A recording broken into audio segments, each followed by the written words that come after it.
Let's head to the voicemail of Truth and Reason for the first time today. Last week, you were talking a little bit about what Deshaun Watson's expectations are for this year. Well, from a fan perspective, the expectations are this. We all thought that Mayfield was a mediocre quarterback.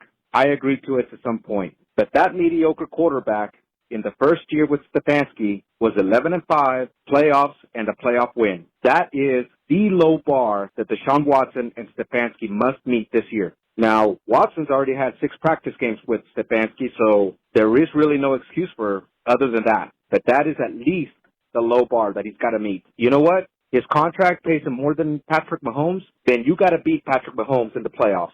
Not just in the regular season, but you got to beat him in the playoffs because that is what you get paid to do, and that's why you were brought here. Thank you. As always, appreciate all of the voicemails. Tyler, that's the bar. Absolutely, that's why you go out and get an elite quarterback. So in the fourth quarter, you can give him the ball and say, go win the game. Yeah, and that is why you saw the Browns go after Deshaun Watson like they did. When they saw Joe Burrow, Pat Mahomes battling, Josh Allen, the Browns knew they needed to go out and get a quarterback that could compete at that level, which is why they went out and got Deshaun Watson. And I absolutely agree with that caller. That should be the expectation. The Browns should be able to go out and beat Pat Mahomes, beat Josh Allen. That's what you paid Deshaun Watson to do.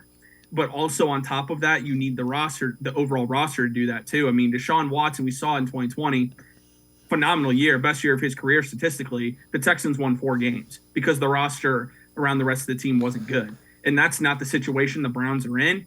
But absolutely, and the Browns need to make the playoffs this year for sure. And you could make the argument they need to be contending for a Super Bowl title. But first step is making the playoffs. And I absolutely think that is the minimum expectation for Deshaun Watson this year.